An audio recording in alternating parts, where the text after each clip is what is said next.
Oh my goodness, y'all. I have been talking and talking, and my mod said I was not even live. My mod said I was not even live. Too much. Hello, H. Davis. Hello, Janice. Thank you for that. Leslie, keep it real. Um, please hit the like button, thumbs up. Thank you so much. There's my email address if anybody needs it. Thank you so much. I agree. I believe arrest will come soon. Hello, everybody. Welcome in. Welcome in. H. Davis. Hello. Hello. Good to see you. Good to see you. Lord have mercy. Well, I guess y'all skipped my intro and everything. I don't know. Or I skipped it. I don't know who did what, honey. Look, I'm telling you, when I can't see to hit the buttons, can't hit the button. But look, my left hand is itching. My palm. Does that mean I'm going to get rich? I hope so. I hope so. Hello, hello. Welcome in. Welcome in, Life Mom. Hello, welcome. I'm so glad everybody's here. All right, let me kind of start this over because I was being told that JLR put out something that said Jake's knuckles was bruised or bruised up. He had bruised up knuckles. So either that's from hitting her in the eye or I don't know. We're back, Mama Bear. I'm going to stay on this one. I'm going to stay on this one. I'm going to stay on this one. But anyway, his knuckles was bruised up. And so again, foul play is not ruled out. They keep stressing that over and over and over again. They keep stressing it. Foul play is not ruled out. And so is the parents guilty? Are they at fault? I think so. I don't know. I also got word. Let's see. I was showing y'all this. Look, I showed y'all all this and I wasn't even live a while ago. Okay.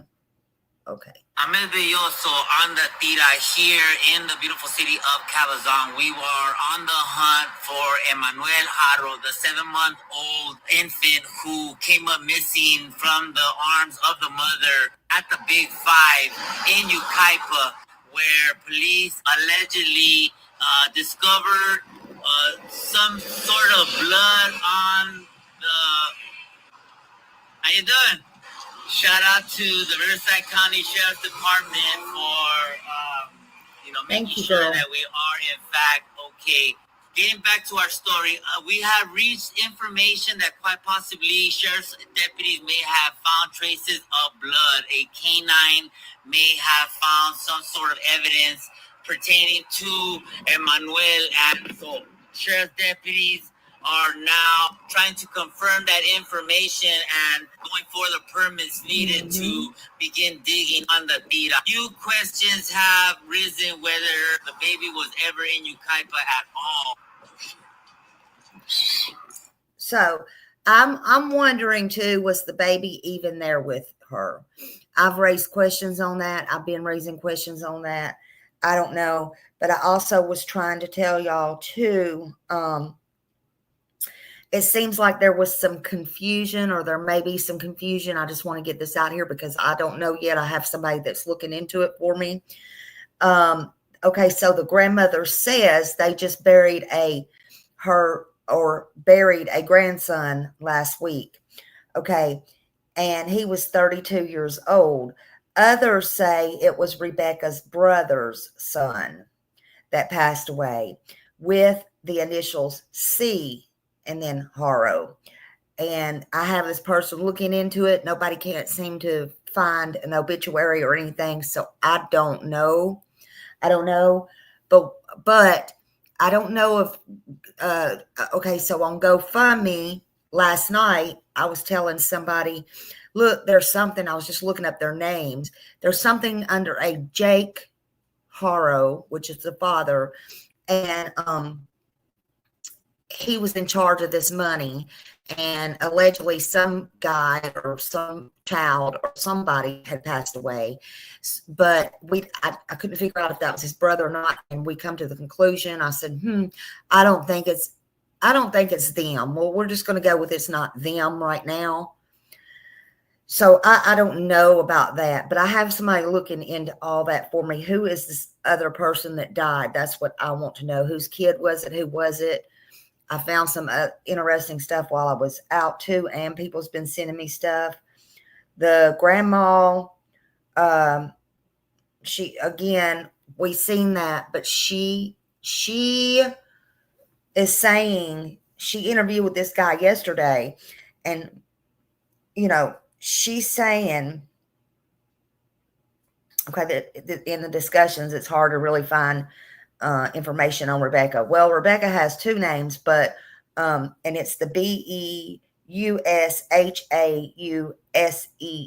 She also went by that too, Rebecca. That's her grandmother's name, and there was another name I cannot remember. Hey, Locked and Loaded. It is.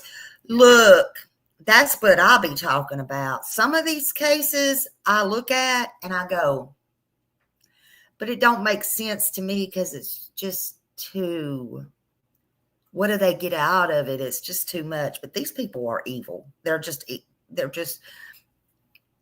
something's not right up here. It's just not clicking.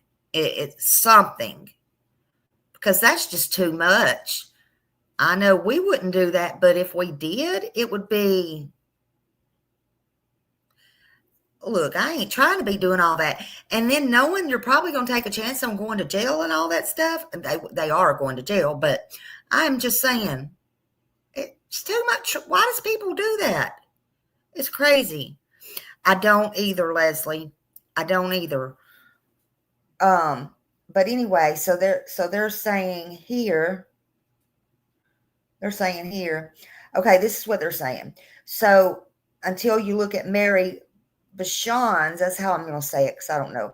She appears to be her mother, Rebecca's mother. Mary has a son, potentially Rebecca's half-brother or brother, who found guilty in his girlfriend's murder. I got that. I'll show y'all that soon. I got all that. I knew that was them. Okay. Anyway, and so I don't know what happened to him. Did somebody kill him back? I don't know. But whatever. I think people's history matters. This is what this person is saying, as do I. And Mary thinks her son is innocent. Okay, so it's Mary's son. Okay, Mary, it's Jake's mother. I'm sorry. So she thinks he's innocent. How can you think he's innocent when he already has child cruelty charges on him? They have 5 other kids, Miss Grace. 5, or Emmanuel was 6. No, they had 6 kids total. Hold on just a minute. So they say the grandmother is talking, and they say that the grandmother said Rebecca refused a lie detective test.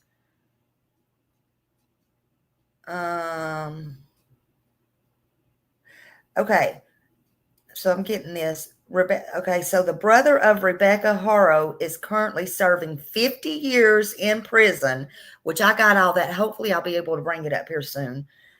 Is currently serving 50 years in prison for murdering his girlfriend and staging the crime. That apple is not falling far from the tree, it don't sound like, does it?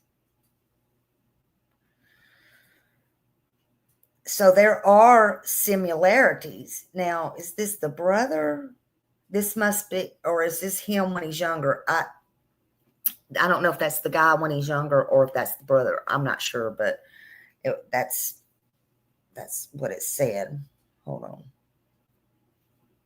on. Just hold on. One more here. Hold on. And then one of Mary's accounts and several family members react to a post on the support page, James Bouchon. So all of them were related. Okay, so yeah, okay, so it says Jalen suffered. I don't know who's Jalen, but Jalen suffered many traumas in her short life. That must be the one he took her life, brother. I'm assuming.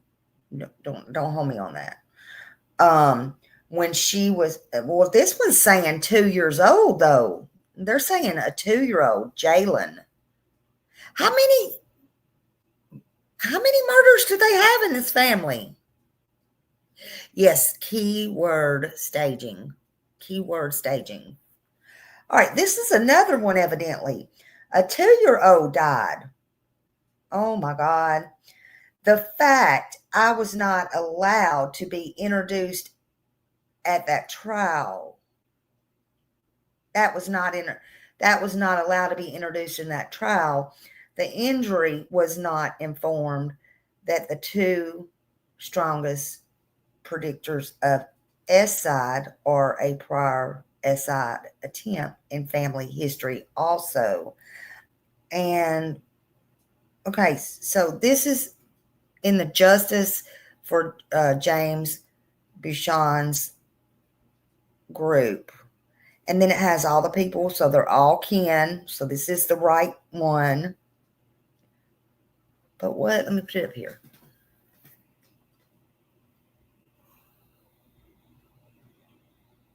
Okay. I don't know how many people was off in that family. I don't know, but I ain't listening to that grandmother no more. I'm telling you that, because no, I'm sorry. It ain't happening. It ain't happening. Put that down. All right, let's go to some of these videos here.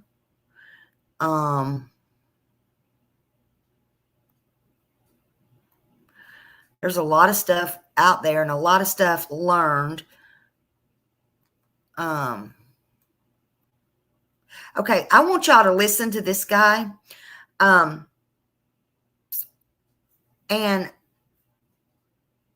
let me see. There. Okay. He wants me to show everybody. I'm starting it there because this little boy. It says PlayStation, son. Wanting something. And he likes soccer. This is a detective. He's not retired. What's the soccer player you anything. So I want to hear Ronaldo. a little bit of his take on it. So Ronaldo, if you're watching the show, my son loves you. Come on. Can we do a meet and greet? Anyway, son, I'm going to be done soon, all right? I'll see you in a bit, okay? All right. Sorry about that, guys. Well, not sorry. It's my boy. Anyway, this is the same grandmother. So let's listen to grandma again, because I'm going to cut away from this video to show you some information on grandma.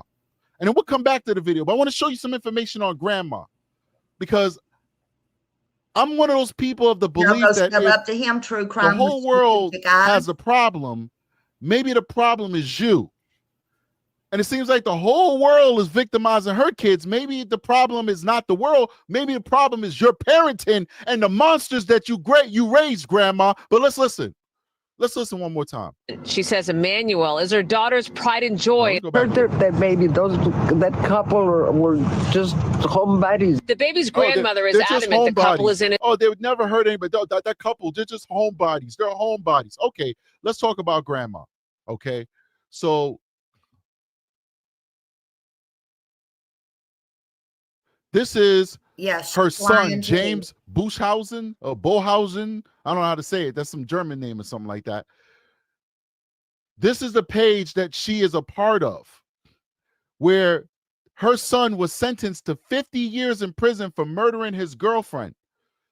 The mother still believes, the grandmother, that woman that just was speaking right now, still believes that her son is innocent for what he did. And this is the page that they set up, saying that there's new information out there that proves that the son is innocent. This is his justice, not justice for the woman he killed, justice for James Buchhausen, the son who murdered her, right? Now, let's go over here to this article. It's going to lay out very interestingly the mother's opinion of her son. Here we go. Mother of man convicted of gunning down girlfriend speaks out. James Buchhausen, 35, was convicted last month of first-degree murder in the March 15, 2017 death of his girlfriend, Jalen Amanda Keefe, 27. Keefe was found with a single gunshot wound to the center of her forehead in the bathtub of the Belardo Road apartment the couple shared. Prosecutors said Buchhausen shot her in the head and then staged the scene to look like suicide. Today, the judge denied Buchhausen a new trial and delayed his sentencing due to time constraints. Both sides expressed their frustration with Monday's court proceedings. Jalen Keefe's loved ones were upset the sentencing didn't happen, and Buchhausen's family is still fighting for his innocence. This is a quote for the mother.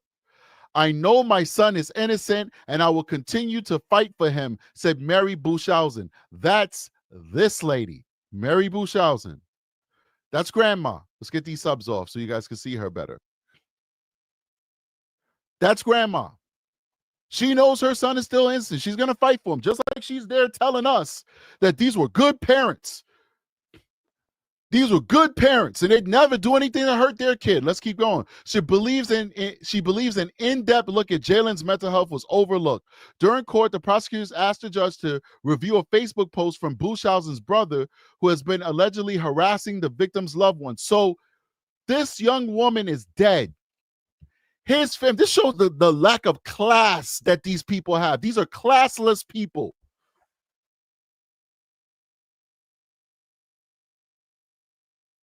That's why none of them, in my opinion, they have no emotions. They have no care in the world. Somebody who goes through that many tragedies, man, they would be on eggshells all the time and upset. Choo-choo, hello. They would be so upset, all the time. But the mother, the grandmother, the father, the sister, they're just so nonchalant. Well, no wonder. It runs in both families. Both families. You got the grandmother to Emmanuel saying, "Oh, they didn't do nothing. They're just homebodies." Homebodies, my butt. They homebodied it out of that house, in my opinion, to premeditate whatever it was. Oh, and let me tell y'all what I heard before I come on here. And I hate to be a CP doing this, but guess what I heard? The day before, it's alleged, again, they said it can't be proven yet, but they said the day before, Mom Rebecca and Jake, Dad, went into Big Five and asked them, did they have cameras outside? They asked them, why did they want to know that? And they told them, allegedly, that because their car had got broke into at a certain XYZ, and that was alleged. You might hear it right here. I've heard so much, I'm not sure where I heard it, but I heard it before I come on here, honey. And if that's the case, that is nothing but premeditation, and both of them needs their cuffs. I'm just telling you. Let's carry on. Oh, and by the way, those coming in, thank you for being here. Hit the thumbs up. And this guy that right here, y'all go sub up to him, True Crime with Strategic Eyes. He is a detective. He's not a retired detective.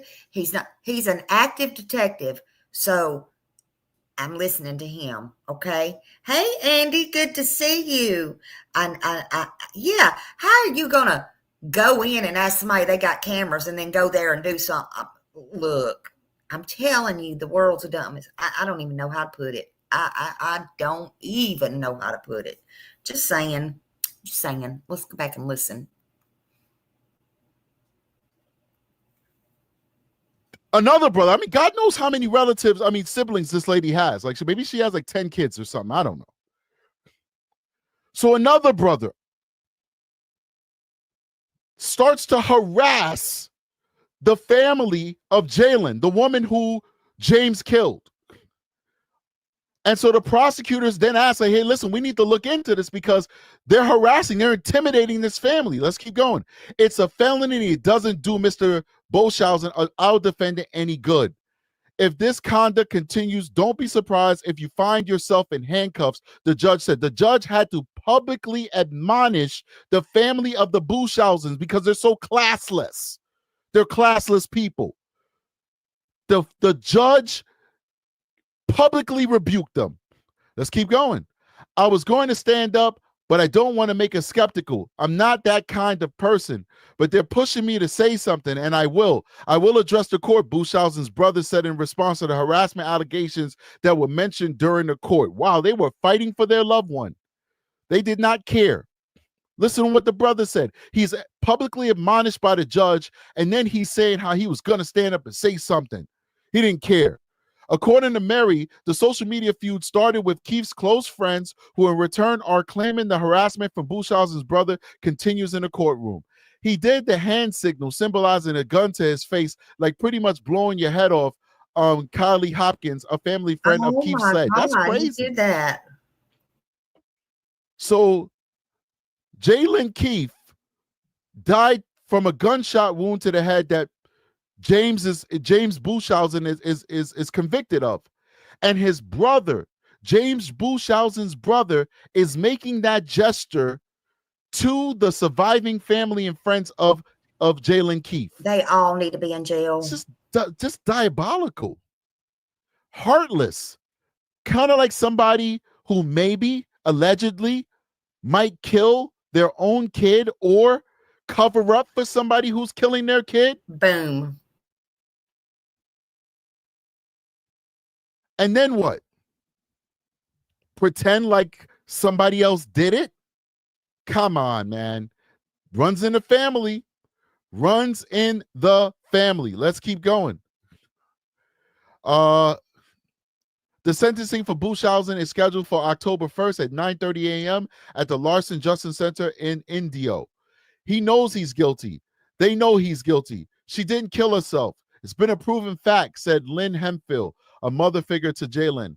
Mary Buchhausen remains determined to prove her son's innocence. We're going to fight to get him a new trial. We're going to appeal the conviction. We're not going to stop, Mary said. This is the character of these people. I was wondering this is the character of the Buchhausens. Let's go back to the video now. The baby's grandmother is adamant the couple is innocent. She says Emmanuel is her daughter's pride and joy and that she waited years to have a baby boy of her own. The grandmother also says investigators asked her daughter to take a lie detector test, but her husband said no until they had a lawyer. Wow. You see the control? You see the control? See that? I told you. They asked her to take a lie detector test. The husband said no. The husband said no until they had an attorney. Okay. Do y'all see that? Just like he said, the husband said no. In all of these cases, why is somebody that was not even there speaking? That was not even there, that don't know, allegedly, what happened, speaking? Y'all, none of y'all is stupid. And I'm not stupid. Oh, and this one, for y'all just coming in, it just come out a few minutes ago. The dad had bruises on his knuckles. Huh. This story is sounding more familiar, huh? I'm just saying. Let's get back to it. I'm telling you, this woman is a battered woman. That's why I'm not going hard on Rebecca Harrow. I'm not going hard on her, ladies and gentlemen. The reason why I'm not going hard on her is because I believe she's a battered woman. I believe the murderer. It's my opinion. I have no evidence of this. Like I said, I have no contact with my counterparts in California. The only thing we share in common is that we probably both have the title detective. I don't know what's happening out there. I got people that live in an area that's giving me as much information as they can, but I have no contacts in the investigation. And I'm telling you that I believe that the husband is the one who ended the child's life and the mother is covering for him. And the reason why she's covering for him is because she's a battered woman. She's a battered woman. And since we're talking about DV, let me just get this DV hotline number. Put that out there. If you are in an abusive relationship and you're experiencing anything of the sort, please contact the National Domestic Violence Hotline at 1-800-799-7233. I take this stuff seriously.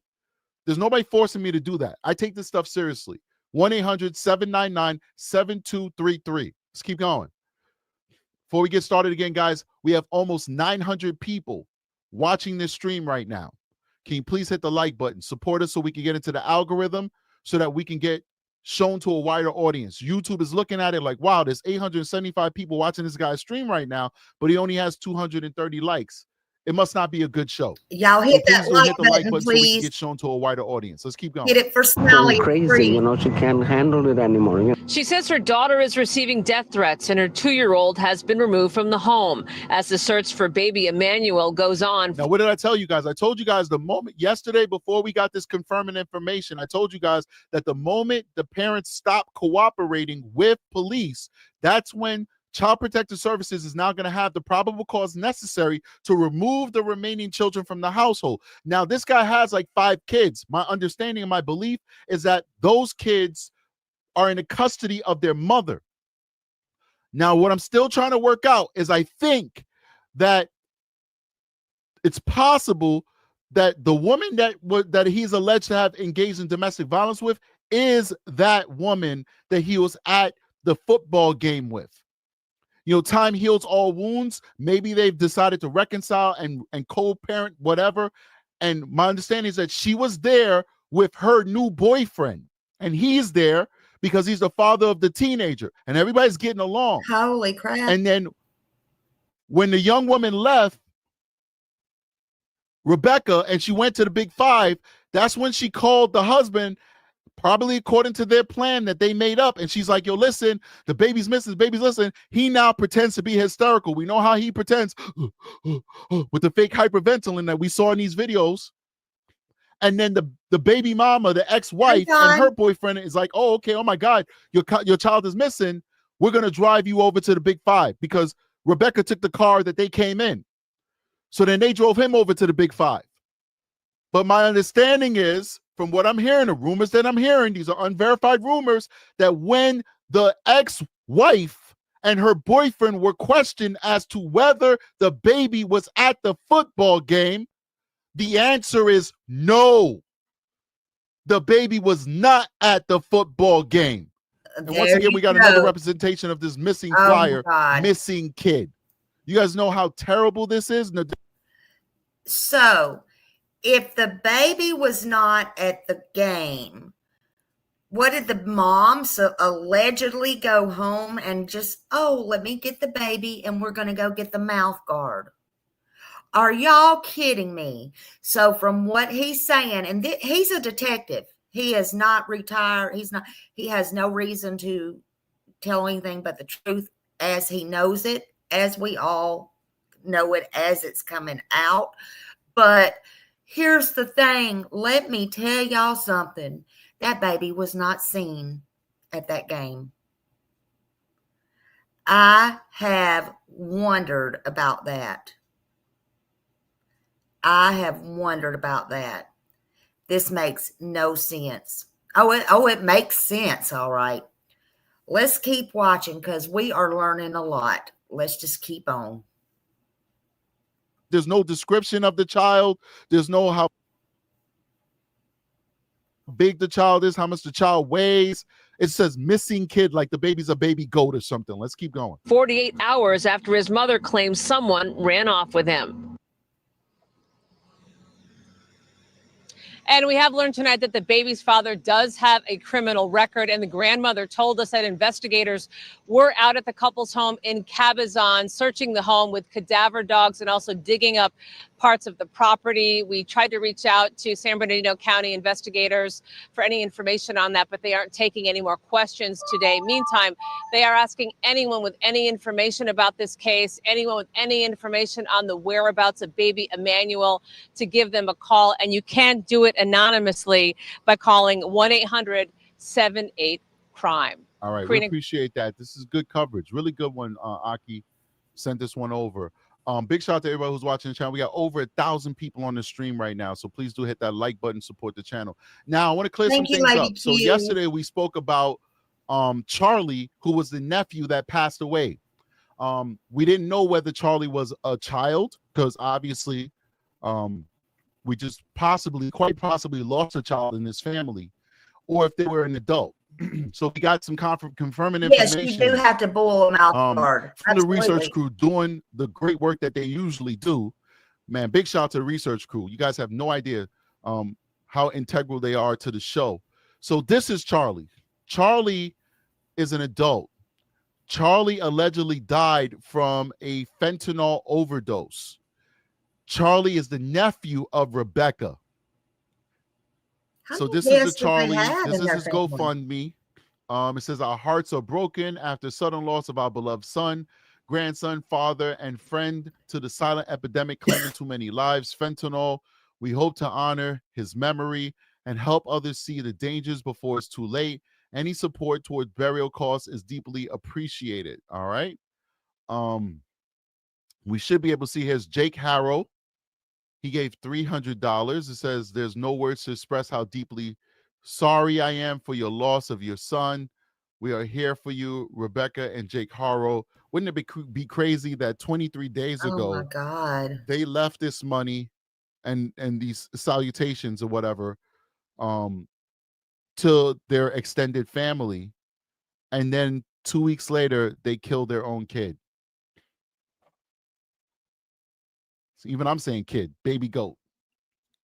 They killed their own. I wonder if they had insurance policies out on these. Wouldn't that be insane? That's how that worked out. Well, it might very well be how that works out. So also looked up James Bushhausen. This is the son who's now currently serving time in California State Prison. Go ahead and open up my email over here. Yeah, I saw that. Ask him, was there cameras in there last week because their vehicle was broken into. That's what I was just saying, Don. So he's currently doing his time in state prison. There's not that much information because he has like such a long-term sentence. They don't allow you to follow him and stuff like that. I want to bring it back here now. I want to bring up a few other points. So it looks like, in addition to the lack of cooperation from Rebecca and Jake from the Harrows, a few things have happened because of that. Big shout out to Drea Park with a $4.99 super chat. Thank you so much, Miss Park. She says, you're number one. Well, maybe I'm number three. Because we always got to show respect to Plunder and Grizzly. So we got a long way to go before we talk about number ones. We got to show homage and pay tribute to the big dogs who've done it before me. All right. Now, if you say number one detective, like, I got an ego. I'm a pretty good detective. Don, I don't know if you got a chance to ride around or see, but they're saying they're digging their yard today. Have you got any more information, or did you find out anything or see anything? Because there's a lot coming out. And thank you for being here. Thank you for being here so much, Don.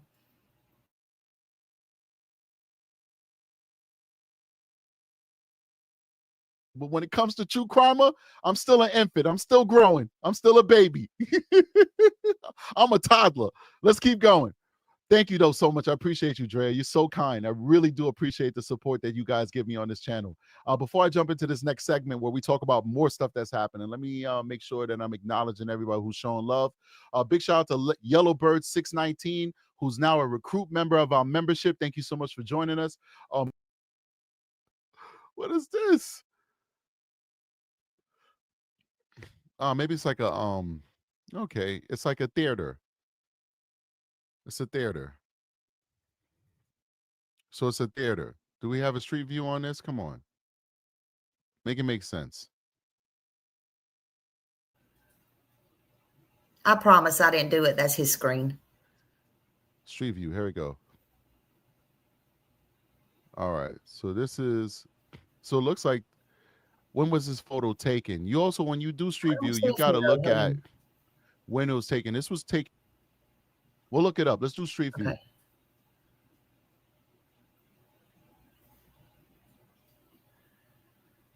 All right, so there's the Street View, which Don showed us yesterday firsthand. Oh, no, I got him on mute. Let's see here. Oh, no, I don't. That's him. That's the Street View. Let's do this. This is going to be... It don't do it justice as to what we got to see in person. Hey, Joe. Welcome in. Perfect. Must be popular. All right, so this is the big 5 right here. Let's bring this over here. Let's do the Street View. What is this? Black, oh, this is a what is this? Black Casket Productions. What is that? That's weird. What is that? What do they do? Black Casket Productions. What do they do? They say Black Casket. Is that like a funeral home? They call themselves I think it Black must be a funeral home or something. They make caskets. What is this? Maybe it's like a okay, it's like a theater. It's a theater. So it's a theater. Do we have a Street View on this? Come on. Make it make sense.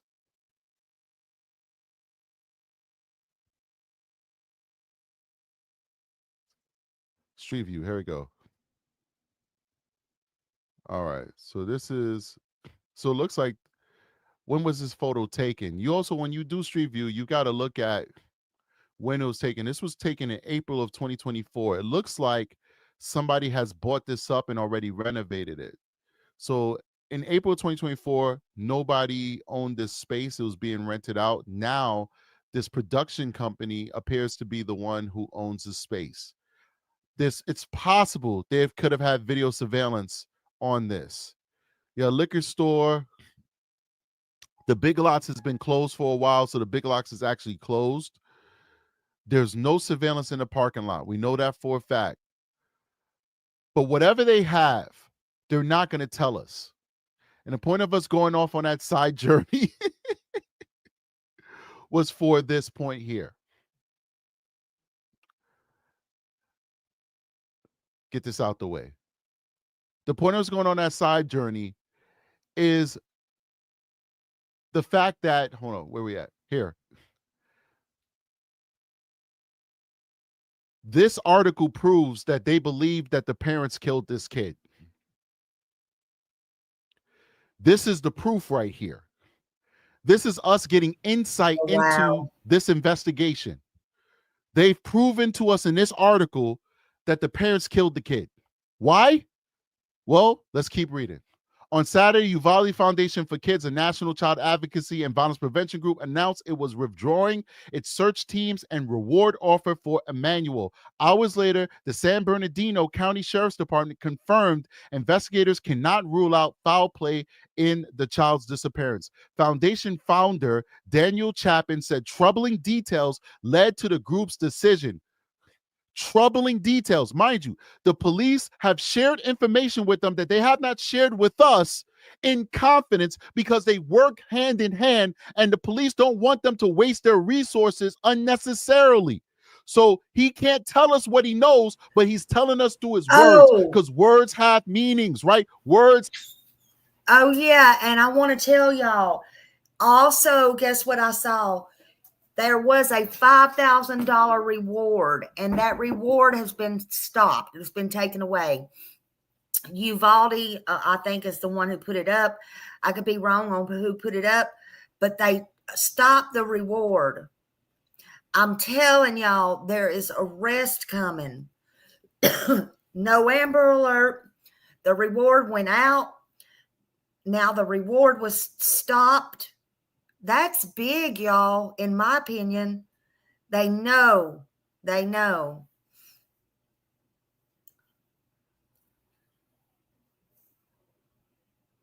Have power. We said that on this show 1,000 times. Words have power. We cannot in good conscience Utilize our team and resources when so much is missing in this case, Chapin said at a press conference. Where the hell is that press conference, by the way? Where's the press conference? We've been looking for a press conference for this show for 1,000 years. We can't find not one press conference. Let's keep going.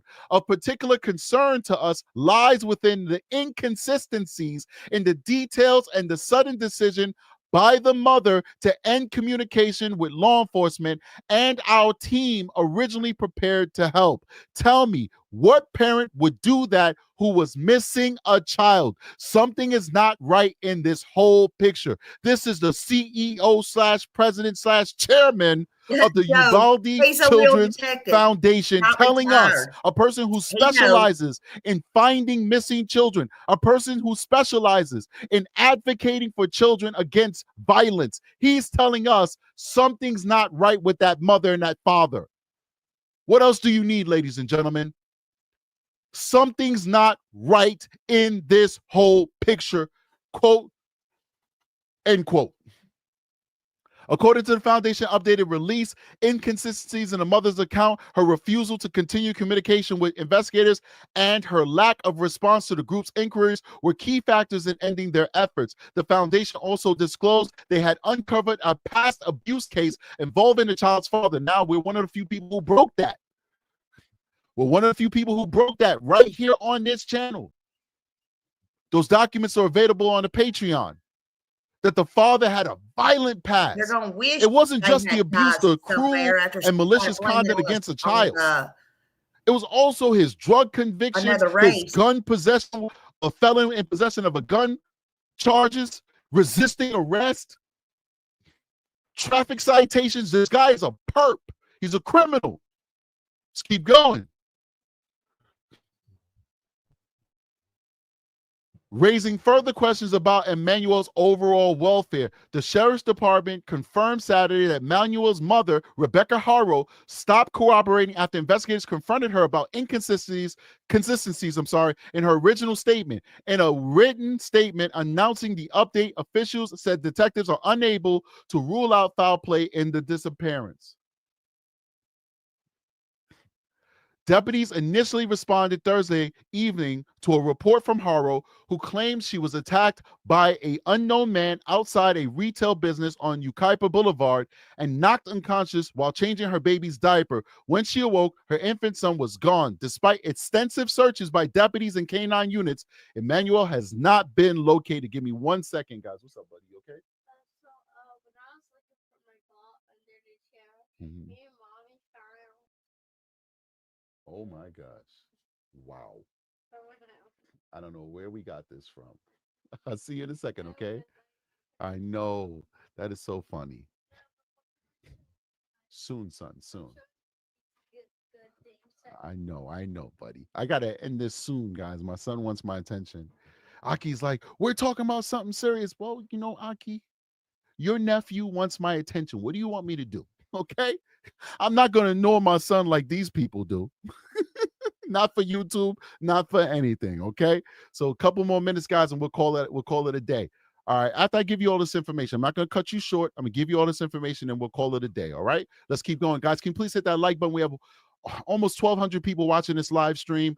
We're approaching a record. I think our record is around 1,500, but we're approaching our record. Please hit that like button. We've got 521 likes, but we've had almost 1,200 people watching this show. We're not asking for our ego. We're not asking you to hit the like button because you like what I'm saying. This is a tough topic. It's not something to like or dislike. It's just information on what's happening in the world.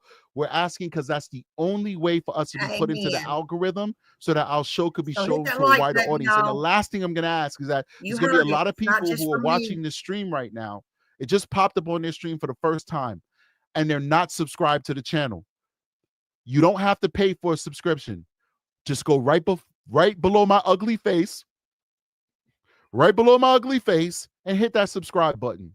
I'm an active duty detective, and all we do is fight for children and give a voice to the voiceless. Nothing more, nothing less. We don't beg you for money on this channel. We don't try and scam people. We don't give you advice on stocks. We don't sell products to you. All we do is give a voice to the voiceless. And if you're into that and you like true crime, then hit that subscribe button and become a part of our family. Let's keep going. All right. Sheriff's deputies confirmed Saturday that Emmanuel's mother, Rebecca Harrow, stopped cooperating after investigators confronted her about inconsistencies in her original statement. In a written statement announcing the update, officials said detectives are unable to rule out foul play in the disappearance. Deputies initially responded Thursday evening to a report from Harrow, who claims she was attacked by an unknown man outside a retail space. We know that already. Despite extensive searches by deputies and canine units, Emmanuel has not been located. Chapin said the foundation hopes investigators will press forward, rather. We hope law enforcement will continue to pursue the case so that this precious child may be found and placed in a safe environment, he said. The investigation remains active. Anyone with information urged to contact the Sheriff's Specialized Investigations Division. I'm going to read out that number because if anybody's watching this and they have any information, I want them to make sure you contact the law enforcement. For those people who also given me tips, please do contact law enforcement, give those same tips to law enforcement. And if anybody ever gives me something that I deem to be probative that I don't think that police are aware of, I will be calling this number. I, as an active duty detective, I will call this number and say, hey, listen, I'm a detective, but I run a YouTube channel and somebody gave me this information. And I don't know if you have this information or not. It might be probative, it might be not, but this is what I got. All right. So it takes a community to solve these cases, ladies and gentlemen. So call 909-890-4904 or submit an anonymous tip through WeTip at 1-800-78-CRIME. Now let's see what's highlighted over here. Yes, so Aki just made me aware to let you guys know we covered a lot of this. A lot of you guys are new to watching this. This is not the first show that we've covered on this. We've broken a lot of the stories on this show. Go to the playlist. We have an Emmanuel Harrow playlist. You will then get to see all the other shows that we've covered where we've given a lot of this information up already. All right, well, not already. A lot of stuff is new, but we've covered a lot of information. Okay, let's keep going. All right. I want to bring in some pictures real quick, and then we'll call it a day, I believe. I think I might have covered everything. All right. So this is just buttressing some of the information we've already covered. It says Mary Boschhausen, the child's grandmother, told KTLA that the couple loves their son and wouldn't do anything to hurt him. Remember, don't listen to nothing this lady says because Mary has raised a lot of monsters. And if they weren't monsters, they're on drugs, they're having mental health issues. She's raised a lot of issues, people with issues. So don't listen to her. She claimed authorities asked Rebecca, well, we're going to listen to this part, but don't listen to her when she said that they're good parents and they wouldn't hurt their kid. She don't got that kind of brownie points. We don't believe you. But anyway, we believe this part, though. She claimed authorities asked Rebecca to take a lie detector test, but her husband refused to do so until they hired an attorney. Court records showed Jake has a criminal record, though it's unclear what the alleged offenses were. We know what those offenses are. We covered that on previous shows. Child abuse, abusing children, guns, drugs, resisting arrest. He's got a ton of cases. An Amber Alert has not been activated because the case does not meet the criteria without a suspect or vehicle description, authorities said. That's true. Let's go over here. Somebody sent me a super chat. Big shout out to friend of, I can't see the rest of the name, unfortunately, the way that YouTube presents it. But friend Dove says with a $20 super chat, thank you for all the hard work you do, Strategic. You are a gem, and I appreciate your efforts. Enjoy a fancy coffee on me. Thank you so much, friend Dove. You are very kind and generous. It also says you're the #1 contributor for this stream. That's really awesome. It's very kind of you for believing in what we're doing here. You guys are great. Let's keep going.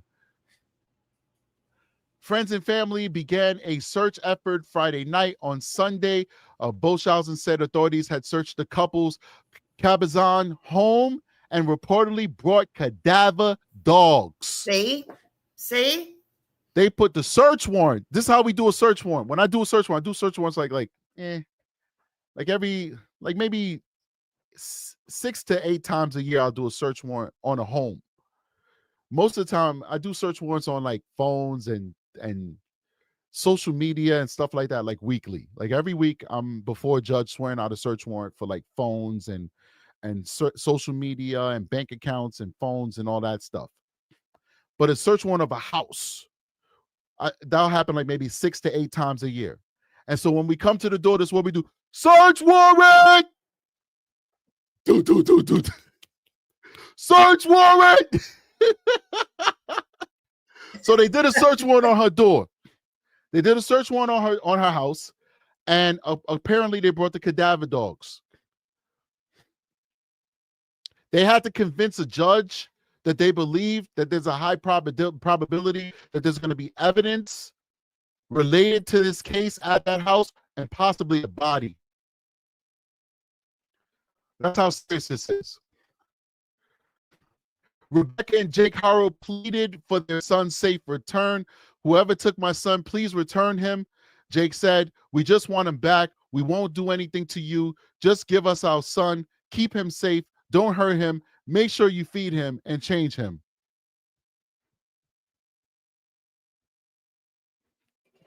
That's their message to the kidnapper. If you know anything, please come forward or take him to the cops, Rebecca said. Please come and bring my son back. I'm begging you. Okay. Let's go to the next pictures that we have here.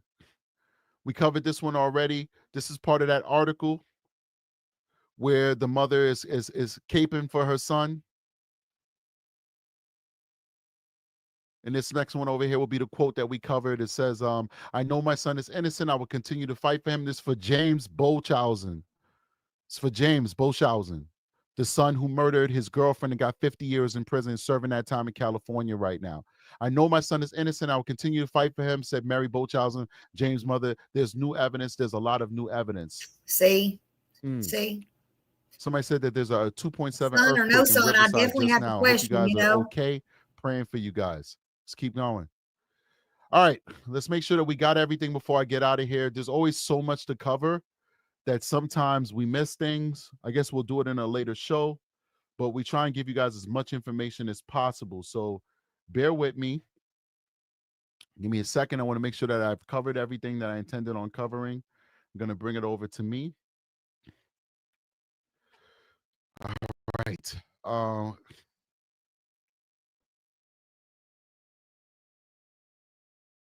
All right, y'all go over and subscribe to True Crime with Strategic Eyes. He is an active detective. He's an active detective, and he definitely knows, in my opinion, what he's talking about. And today we're talking about this little baby on my screen, 7-month-old Emmanuel Harrow, who, you know, his mom said she was knocked out while she was at Big 5. You know, I don't think there's not one person, not the cops, not anybody that has watched this or covered this who believes this. You know, this is not just another news story. This is about this little baby right here on my screen who should be safe. He should actually be safe in his mother's arms, right? But he's not. Instead, he's missing. And I think they know, in my opinion, where this baby's at. Where is Emmanuel? You know, I think this is a huge cover-up from the entire family. The apple didn't fall far from the tree. It's bad. Hey, Gypsy, thank you, honey. Yeah, they keep. Absolutely. Absolutely. You know, they know. And, you know, the San Bernardino County have stated over and over again. It's not like hush hush like everybody else. They have stated in this over and over again that foul play cannot be ruled out in Emmanuel's disappearance. Yeah, you see, they've even brought in the cadaver dogs. They continue to consider all possibilities. Let's see what in my opinion, I wonder if the mom was holding him and the dad was hitting. And yeah, we wondered that too, because there was one thing she said about one of her stories changed, and she said about like she seen a white, all she seen was white. Well, if you look at the dad, when he came there that night or at the store in the interview, he had on a white shirt. So none of her stories make sense and they don't add up. I would like to know about her son who got 50 years in prison and the other grandchild passed away. I want to know more about the other grandchild.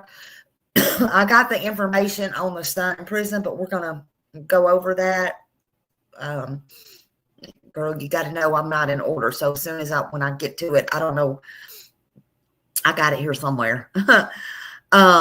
But you know, that's right. What's disgusting is her and all the family members are just saying it's okay. And everybody's so nonchalant, you know, when she said she was hit and fell on the floor, told me yes, that's what we were saying yesterday. I know you weren't in here last night, but that's what I was saying, because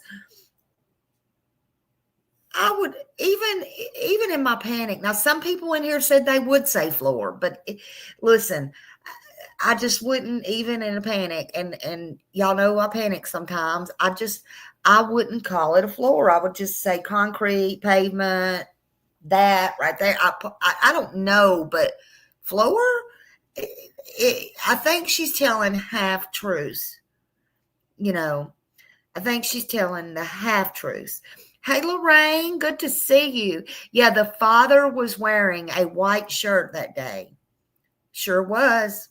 Absolutely. Yeah, I would say ground too. Just fell on the ground. I mean, on the, you know, simple. Fell on the ground. Why try to make it something bigger, you know? But instead, I think they're all trying to cover up. You know, and again, the authorities say foul play cannot be ruled out in his disappearance. They continue to look at all possibilities, but I think that's a big thing that they got cadaver dogs out there and all of those things. And she's refused a lie detector test. You know, she's refused that. She stopped talking when they told her stories was inconsistent. You know, it's crazy. I think so too, Frank. I think that arrests are coming. I'm a trifling Joe. Absolutely, she is a trifling bitch. I'm just saying. I'm sorry. That detective might not go hard on her because she probably was abused, but Smiley will say she is trifling. I'm with you, honey. I'm with you on that. And these women out there, you don't understand how they are. Some of them, I'm sorry, I'm a woman, but some of them out there are very trifling. That's the truth. All right, let's see what else we got here.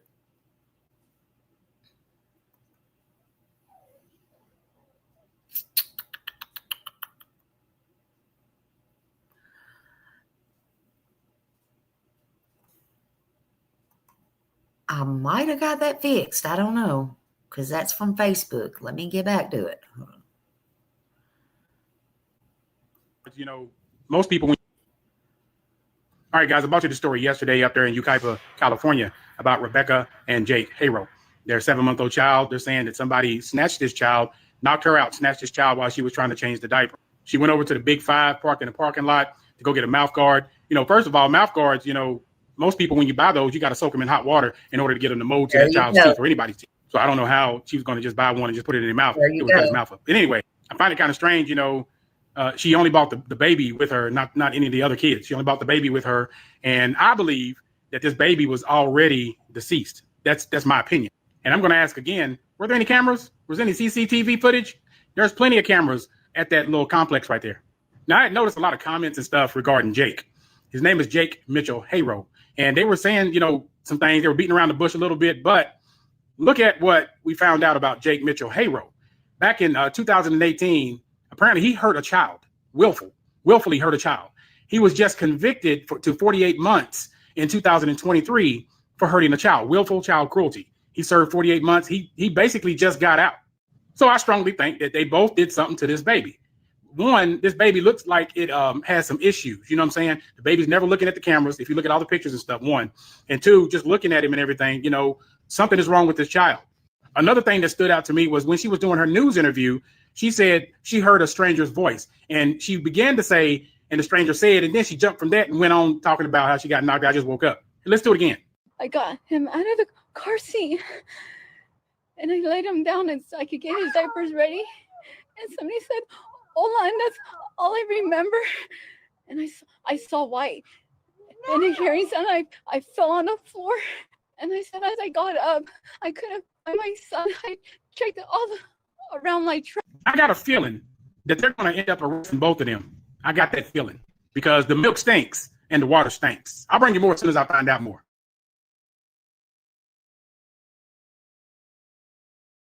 I agree with him. Only one thing, just so y'all know, I had Don. Don was in here just a minute ago. Don come up yesterday. I didn't know Don. He asked to come up. He come up, and he was literally boots on the ground. I thank him so much for that.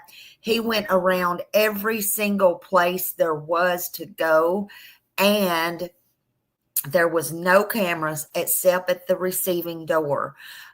It was interesting, though. There was a chair there where she parked at that gate, and there was also the camper. So there's a lot of stuff going on there too. So a lot of people, I don't know, the ones that have not been boots on the ground need to know right there is not cameras. That was a proven fact. Hey, Kiki. Hello, everybody coming in. Okay, hold on just a minute.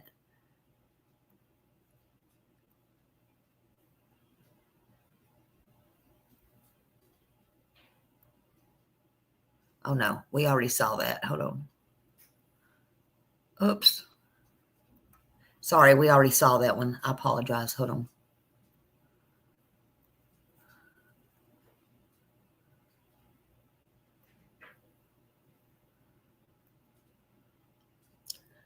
All right. I don't know. Can y'all hear me?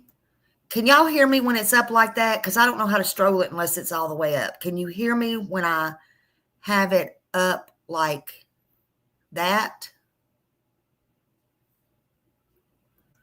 Just say yes or no. Okay. All right. I'm going to put it back up because I have to read it. And then, because that's the only way I know how to get it to stroll.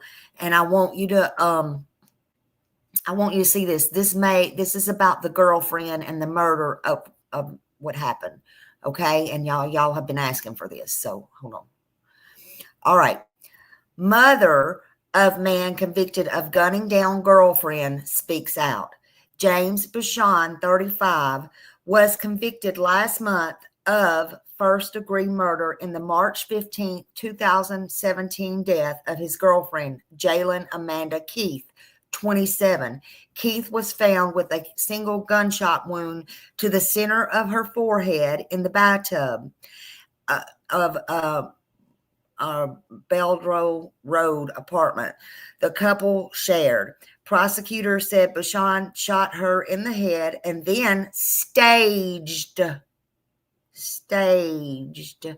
scene to make it look like an accident. Today, judge denied Bushon a new trial and delayed his sentencing due to timing constraints. Both sides expressed their frustration with Monday's court proceedings.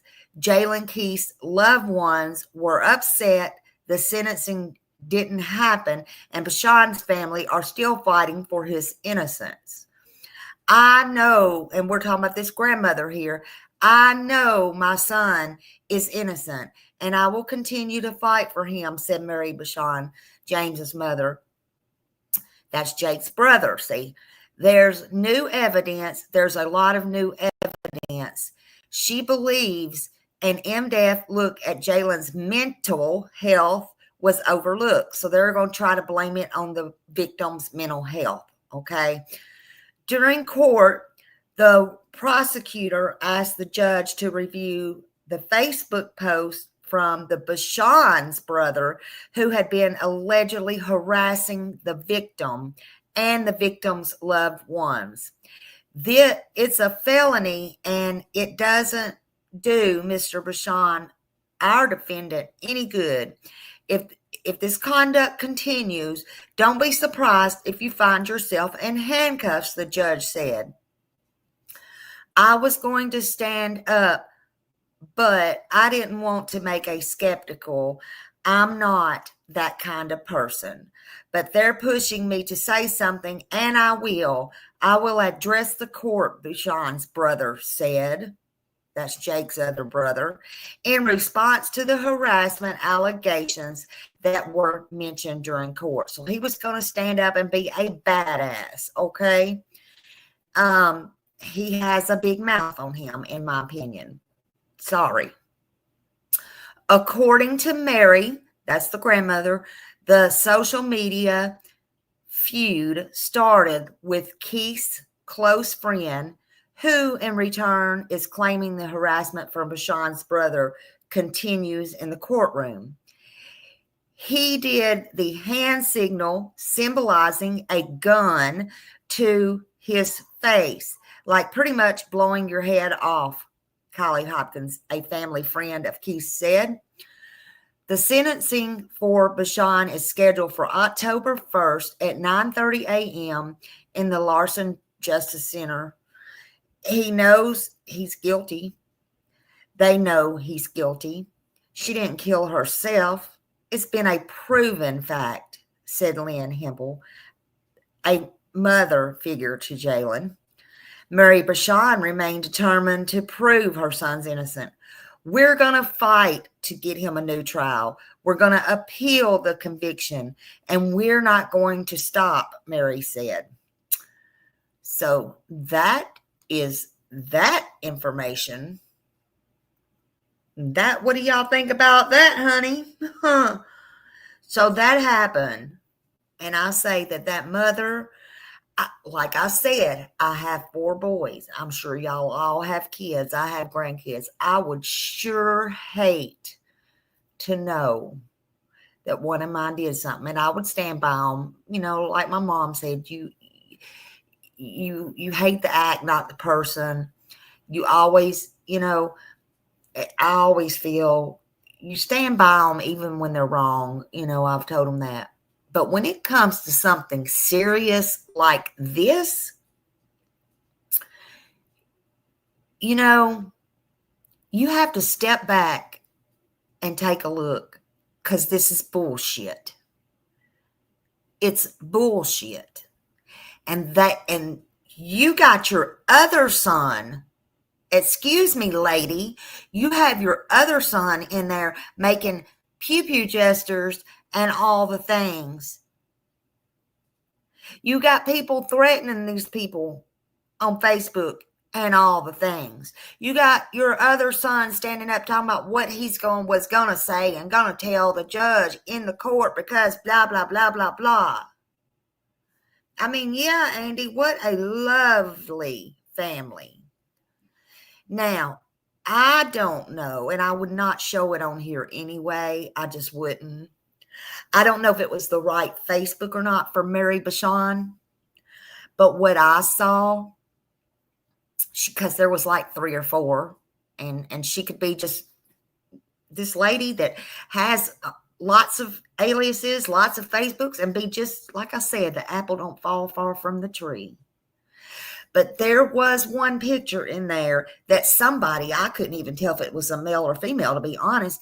They were laying in a casket. It was an open casket she posted. And they had the silk whatever around the face and the chin and all that. That's why I couldn't tell, really, if it was male, female, or what. So I'm just saying. Lovely family, great people. Let's see what else here, honey.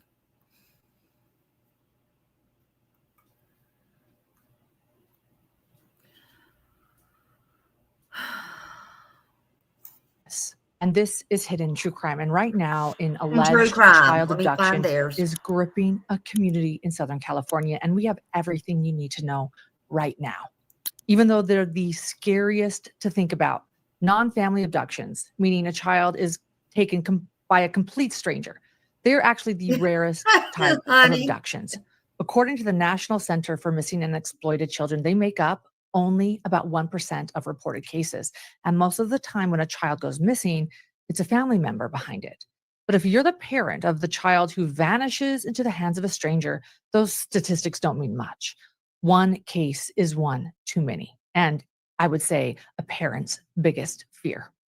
And that's exactly the fear gripping Yucaipa, California, as this past Thursday, when Rebecca Haro reported that her baby boy, Emmanuel, had been kidnapped right out of her vehicle in a shopping center parking lot. The community immediately rallied behind the family until some of the details have begun to raise some eyebrows. Since going public, the Haros have been begging for help and media attention, but many people online have been quick to point out that parts of their story aren't exactly adding up. And now some are even questioning if this is truly a case of stranger abduction. Only time will tell. So let's dive into what we know so far, because what matters most is finding baby Emmanuel. And we want to look at the timeline. We want to try to untangle the mystery of what really happened to this baby. We've all changed our baby's diapers in the car, Kiki, but I think the biggest thing is she parked way away from there. Also, you should know with a 7-month-old baby, you're not going to be trying to park far away. And this story is just, it's altogether made up. I mean, it's all together. I'm telling you, it's made up. They don't even think now she had the baby with her. So where's the diaper? Did they find a diaper? Did they, again, my question is, did they find even the dry diaper she hadn't got to change yet? I mean, so it's not right. This case stinks. I'm telling you, they're going to get arrested. I'm telling you, mark my words.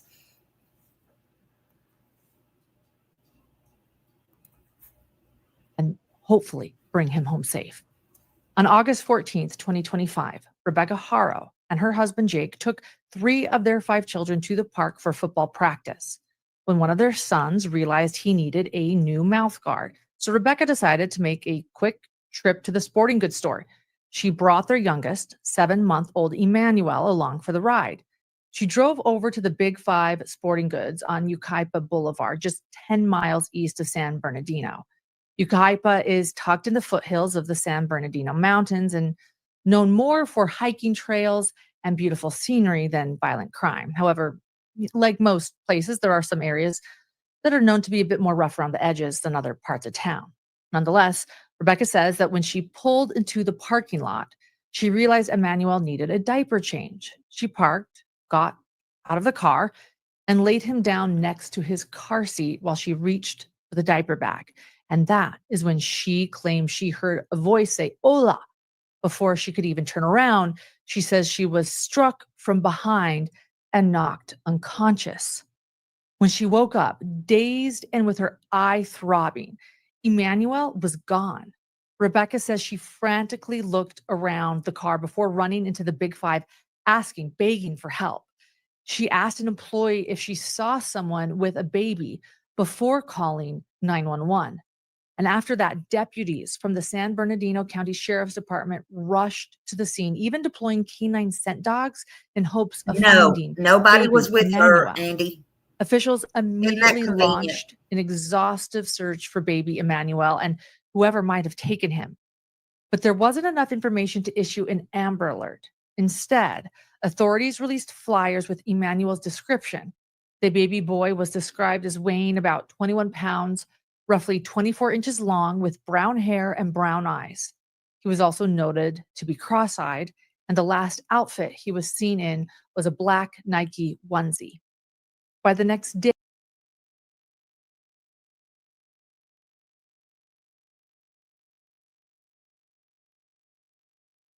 I'm just wondering, because they said how tall he was. Listen, it's not, I mean, unless she just took him to the doctor. I'm just wondering if she just had took him to the doctor or if he had any normal doctor visits where they measure the baby, because they measure the baby every time. And it is possible that that happened. But it's kind of unusual, in my opinion anyway, that you know how tall a 7-month-old baby is, how long they are. At birth, yes. If they're, 6-week checkup, yeah. If they're 3-month checkup, yeah. But it's just kind of strange to me that they have that information. And some of these parents with missing kids don't even have their clothes or eye color right. But I'm just saying, it's kind of strange to me. They gave the detail to detail to detail. And that seems odd to me. But that's just me. Hey, what do I know? Day, August 15th, the case was already making headlines. That's when Hidden True Crime noticed this case right away. And Rebecca and her husband, Jake, sat down for a TV interview with KTLA pleading for the safe return of their son. But instead of rallying public sympathy, the interview had the opposite effect. Viewers noticed details that didn't quite she never sit said right. that before. She Very says she didn't quickly, see him, suspicion and I about heard the that Harrows today. I played began it to take earlier. hold. So Now she's there are blaming 3 different allegations. clips that I would like to break down with all of you. And I just want to pause here to make something very clear. I am not blaming these parents or saying they had anything to do with baby Emmanuel's disappearance. At this point, we do not know. None of us know. What we can do, though, is take a close look at the details, the timelines, and the statements that have already been made, because the only way to really understand what happened to this little boy is to lay everything out on the table, even if some of it feels uncomfortable. So these first 2 clips are from interviews Rebecca and Jake did with the local sister media. said they were I got delayed. him out of the car seat, and I laid him down and so I could get his diapers ready. And somebody said, "Hola," and that's all I remember. And I saw white. And hearing sound, I fell on the floor, and I said, as I got up, I couldn't find my son. I checked all around my truck, and I ran into Big 5, and I asked the lady if she saw a baby or someone with a baby. She said no. It was a happy boy. He smiled. Mackenzie loved to kiss him. He was a healthy baby. He was crawling. He was kicking. Everything is was. Whoever took our son, please give him back. I'm begging you, please, if you know anything, please, I'm just begging you, bring him back. I took him out of the car seat, and I laid him on the chair, and I had his diapers right here, and then someone said, "Hola," and I couldn't even turn, and I was just, I don't remember nothing. I got up off the floor, and I didn't see my child. Someone took him from me. I came back to get my phone and call 911. I ran the whole perimeter, and there's nothing here. I didn't see him. I didn't see nothing. Nobody saw nothing. There's no cameras here. There's no lighting. To the person who took my son, please just give him back to us. We'll forgive you. We won't bother you. We just want our baby boy. He has little wavy hair and light brown hair, so soft, like a feather. Beautiful brown eyes.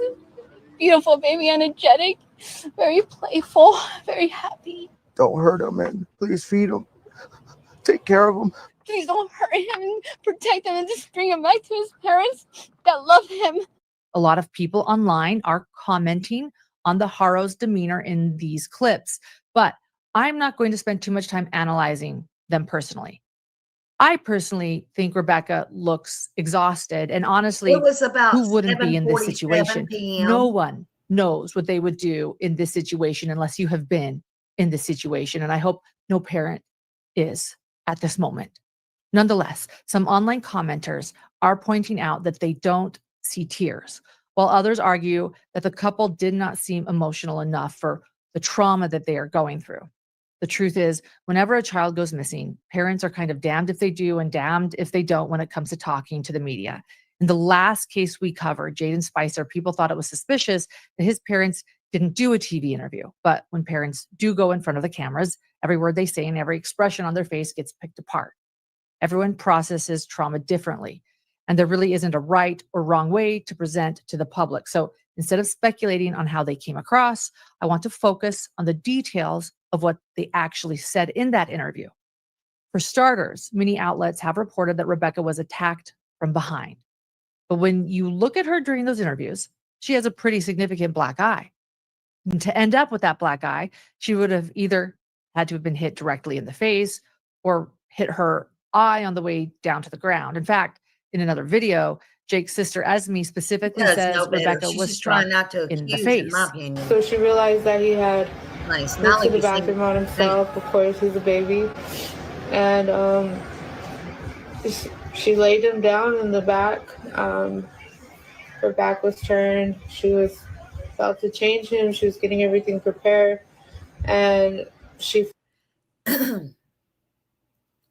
Do you know that's funny that you said that? She did say that if I rewind it, but I don't want to rewind it because y'all know me. I get all the things. Just don't, Smiley ain't touching no buttons. But anyway, y'all heard that. I believe it was in this one or it was the very last one that I did.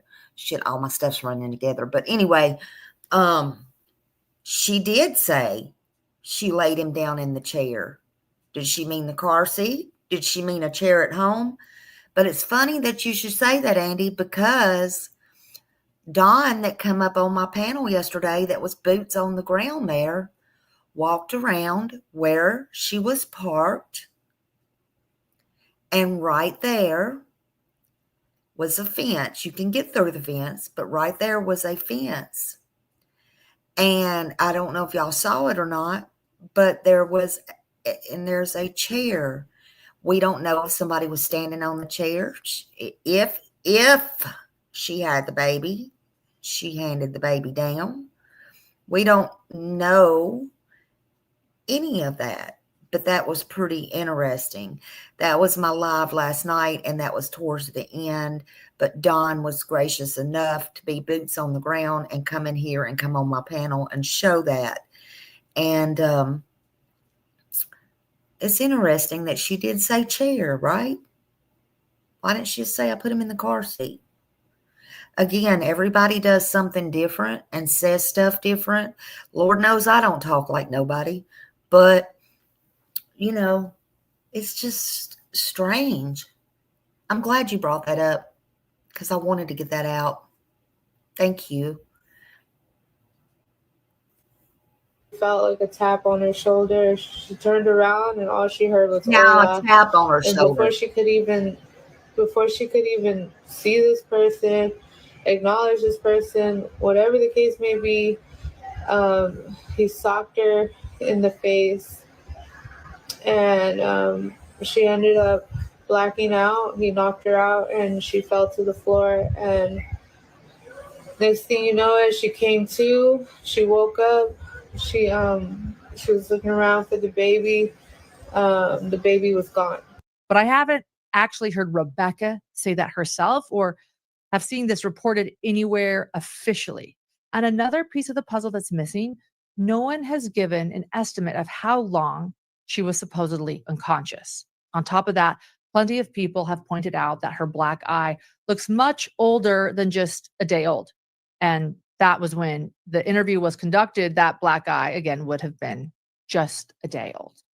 People have also noticed the subtle detail in how Emmanuel is being spoken about. Jake, for instance, described him in the past tense, saying, quote, he was a healthy baby. He was crawling, he was kicking, he was playing with his toys, end quote.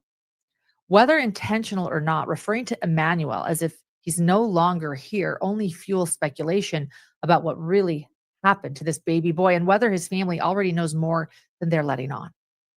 Another thing that really stuck out to me was when Rebecca said, quote, no one saw anything. There's no cameras or lighting around, end quote. Well, that immediately raised a red flag. There are cameras everywhere nowadays.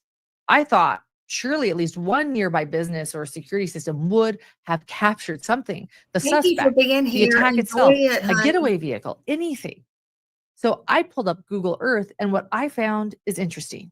If you zoom in on the Big 5 parking lot, you can actually see what appears to be 2 cameras mounted there. At first, I thought they might just be light poles, but when you compare them to the other poles in the lot, they look different. And if you zoom in, you can clearly tell they're cameras. And that's not even counting the businesses right next door. There's a Big Lots and an AutoZone, both of which, like most chain stores, are usually covered in surveillance cameras. Even if the Big 5 cameras weren't working that day for some reason, there are plenty of other businesses in that immediate area that likely have cameras Don too. showed. Hold on. Across the street, there's a liquor store. There was one that Don showed also on the building, and it was not working. It was not working, just in case. I think it was this one right here. But he showed us that was a non-working one. Now, if these are cameras, that's good news. I don't know. But this was not working. So just saying.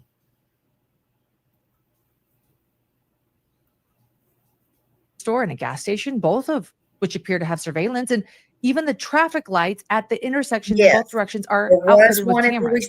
So then I thought, okay, maybe the suspect didn't head out toward the main road. What if they slipped out behind the shopping center instead? Well, directly behind the Big 5 is a residential street called Ave B. I checked a lot of the houses along that street, especially the ones closest to the store. And many of them have home security cameras as well, which means if the person was on foot with baby Emmanuel or even cutting through the neighborhood to a waiting vehicle, there's a very good chance they would have been caught on someone's surveillance system. I don't know if that's so when you piece all of that together, it makes Rebecca's statement that no one saw anything and there were no cameras around feel a little confusing.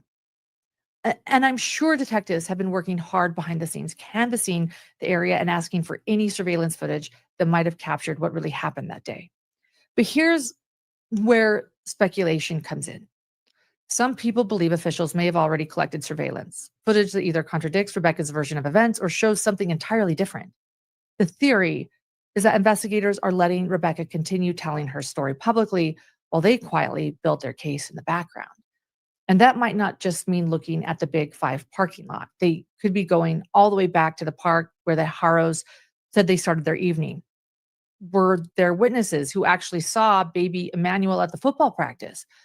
Was he ever in that shopping center parking lot at all? Or did something happen before Rebecca even left for the store? From my understanding. Speaking of that, there was this comment made in the Emmanuel Harrow Facebook group. It says, quote, "I live here.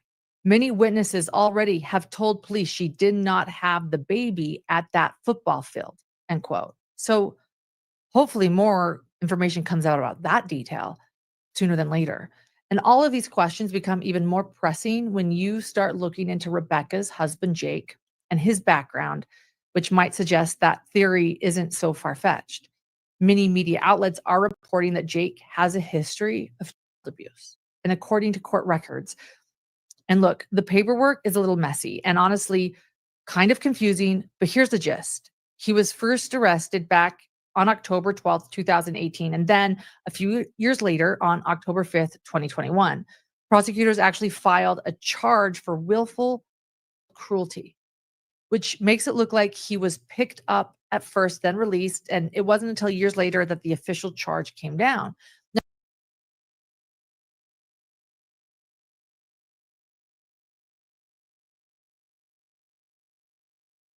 He also has a court date. I forgot when it was, or when it is. It's coming up for violation of probation. He has that too. I'm not so sure he'll be making that unless it's from the jail. Just saying, in case you didn't know that, he also has that. So there is that. Now, in California, that particular charge is serious. It covers situations where someone intentionally causes or allows a child to suffer. whether that's physical pain, mental suffering, or even putting a child in a dangerous situation that could cause serious harm or death.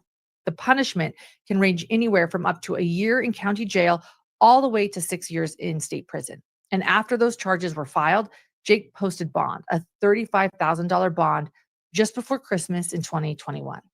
Court documents also show that records were pulled from Loma Linda Children's Hospital, which strongly suggests that the child who was hurt ended up being treated there. So fast forward to June 8th, 2023. Jake accepts a plea deal. And here's what that looked like.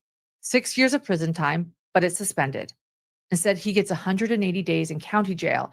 But here's the catch. 179 of those days are served through a work release program. Only one actual day behind bars, just for booking. On top of that, he was given 4 years of formal probation. In total, the count laid out 21 different conditions for Jake's probation. I won't list every single one, but here are some of the big ones. He had to pay restitution as the court saw fit, provide a DNA sample, and enroll in a abuse treatment program for at least a year. He was also required to either hold down a steady job or be in school full-time. And of course, he was ordered to have absolutely no contact, direct or indirect, with, quote, Jane Doe. And on top of that, he had to complete 20 hours of community service. So while the judge did put a laundry list of rules in place, at the end of the day, Jake avoided real prison time and instead walked away with probation and a suspended sentence hanging over his head. So fast forward to late June of 2024, Jake was arrested once again, this time for one count of a convicted felon and narcotic addict owning or possessing a firearm, and one count of a prohibited person owning or possessing ammunition. He was arrested and posted a $10,000 bond, which he is currently out on now, although he has a probation violation court date scheduled for September 2nd.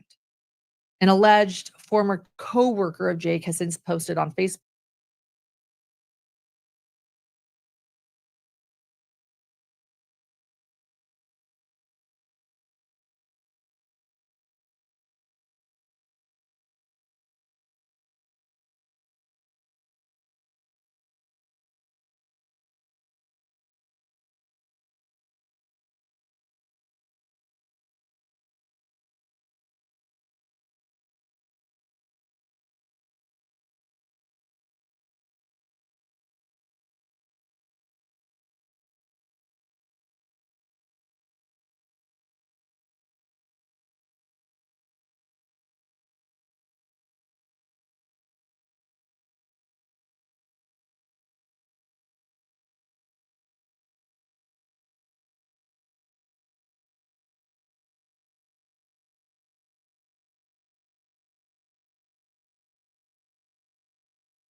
I'm getting blowed up because they're telling me I'm muted. They're telling me I'm muted. Okay. Sorry about that. Sorry about that. I was just saying that something come out in Newsweek. It's basically the same thing we saw before, but their headlines about an hour ago is saying search for missing 7-month-old takes dark turn after mom's kidnap story shows inconsistency. And I guess I won't read that again. But anyway, that is from Newsweek coming out. I mean, so I just saw that. I read it. It's not much more than we already know. Jesus. Yeah, Miss Grace, I'm not going to read all that again, honey. I thought it was a video there, but it kept showing all those things. I get frustrated with those. All right, let's just get back to what we're doing. But quote, I used to work with Jake at Walmart. He should be the prime suspect in all of this. I'm not going to go into detail, but his previous relationship didn't end well. So he's crazy and he beat one of his kids so bad it caused severe brain damage and the child was not the same. Let's just be real here. Jake should be the number one suspect, quote. So when you take into account all of the contradictions, Jake's alleged history, and the overall bizarre nature of this case, it's easy to see why so many people are struggling to believe this is really an abduction or not just look at Emmanuel's family as well. And as of today, new information seems to bolster that doubt even further. On Saturday, the police revealed that detectives confronted Rebecca about the inconsistencies in her initial statement. There were inconsistencies. And following that confrontation, she reportedly, quote, I can hear you now, to continue with the interview. The department went on to release a statement saying, quote, at this point in the investigation, investigators are unable to rule out foul play in the disappearance of Emmanuel, end quote. Regardless of the speculations swirling online, it's important to remember that those closest to the family do not believe they could have ever harmed Emmanuel. In my opinion, I think she knew. Mary Housen is Emmanuel's grandmother. They're not going to hurt that baby. And she knew she had another son that she was taking up for. She says investigators have questioned the couple twice. She can't handle it anymore. You know, she's been without her baby since yesterday afternoon. If you have my grandson, please give it to his mom. She's going crazy. Please have mercy on her. She's a great mother, so everything you guys are saying about her, first of all, you don't know her, and show some compassion. Like she just had her son taken from her. It's entirely possible that this was just an abduction, a stranger abduction, and the cameras nearby just simply weren't working. And if that's the case, these parents are going through the absolute worst moment of their lives. And we shouldn't lose sight of that possibility and their pain. The truth is, we just don't know what happened to Emmanuel. All we can do is hope that this precious baby is safe and somewhere out there and that he is brought back home. And if he isn't able to be brought back home, whoever did this needs to be found and held responsible. For now, all we can do is wait and pray for answers and know that law enforcement is following the leads and trust the investigation is moving forward. But I would like to know if any of you out there have been following this and what your thoughts. Okay, so y'all can go sign up to Hidden True Crime and watch anything else she has on there. I'm liking getting everybody's opinions on this because everybody is out there covering this that I know about.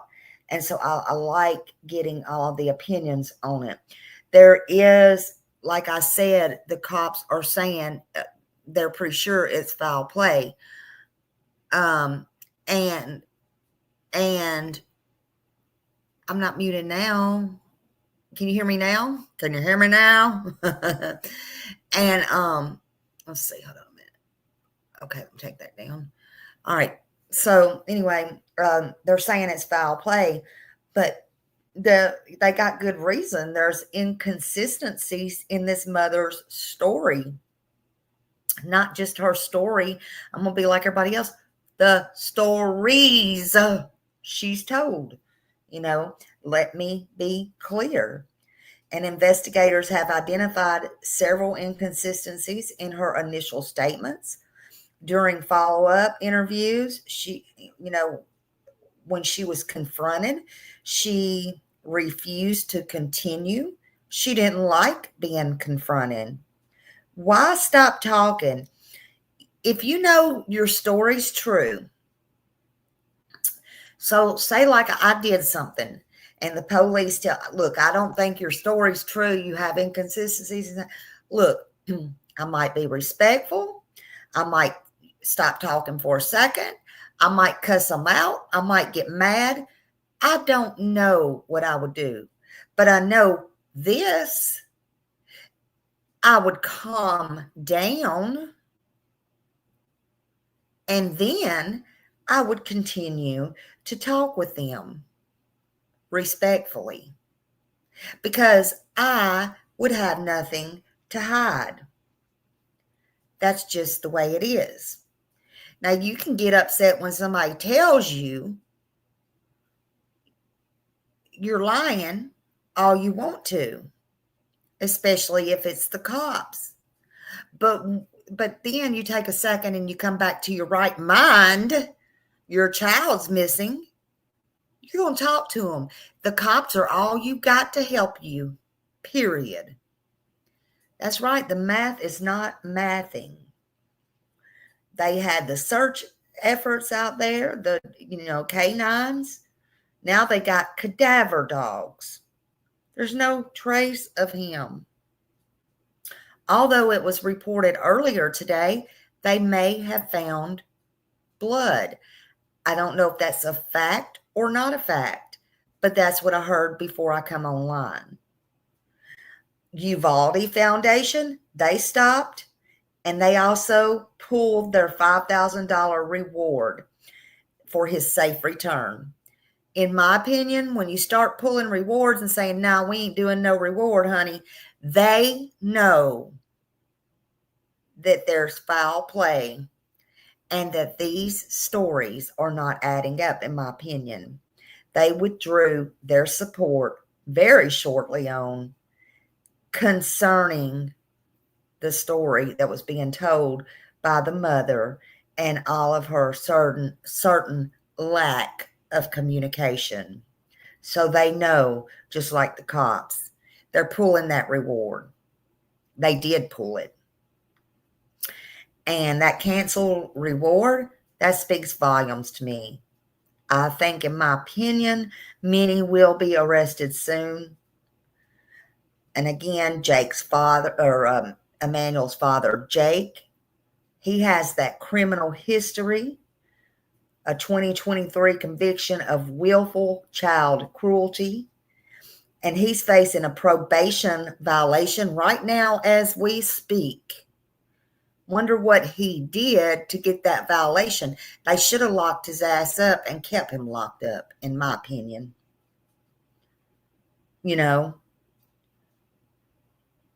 So here's what we know so far. Emmanuel is still missing. He's still missing. Allegedly, his mother says Rebecca, was at Big 5 and was changing his diaper because he had a poo-poo on, right? She claims she was struck and she got knocked out. And then when she woke up from being unconscious and nobody seeing her laid out to go check on her, not knowing if she had a baby or not, just didn't go check on this lady laying out in the floor, as she called it. Emmanuel was nowhere to be found, 7 months old. So she said, she goes in the store and says, did you see a baby? Like I said, did he just walk in there and go shopping and buy the guard himself? Or how many people do you think had babies in the store that night? Possibly. This woman, her stuff is not adding up. in my opinion. Other creators can say, well, it might be this, it might be that. Okay, go ahead. I love hearing everybody else's opinions. But I'm telling you right now, authorities know this lady is full of crap. I think they think the father is full of crap as well. And now I think the grandmother and the sister is full of crap. And I think this whole family is full of unalivers and crazy people, if you ask me. I'm sorry. Now, she says she was hit from behind and woke up with a black eye. That black eye did not happen that day, in my opinion. I don't care what nobody says. You're not going to convince me of that. Plus, colors change. You know, and then she said she was tapped, and then this, and then that, and then she saw white. Well, I thought you were knocked out. How are you going to see white? How? How? Yeah, they lawyered up. And oh, yeah, and on top of that, they lawyered up, and thank you, Green Eyes, and they refused. She refused. Let me rephrase that. I know she was asked to take a polygraph. Her husband spoke for her. And so then they lawyered up and they stopped talking. You know, I mean, come on now. I'm sorry. The cops are seeing right through her. Y'all are smart. You're seeing right through her. It don't take a rocket scientist. Where is this beautiful baby Emmanuel at? You know, inconsistencies, the cops say. When pressed, she stopped talking. The police have made it clear foul play cannot be ruled out. Cadaver dogs are out there. They're looking. There are so many red flags. So many. They're allegedly digging the yard. We're learning now, or we learned through this, that it's possible she didn't even have the baby with her. Didn't I say that yesterday? I would love to know who, besides a family member, put their eyes on Emmanuel, physically saw him move, and when. That's what I would like to know. You know, I don't know. This is just, it's all wrong. None of it fits.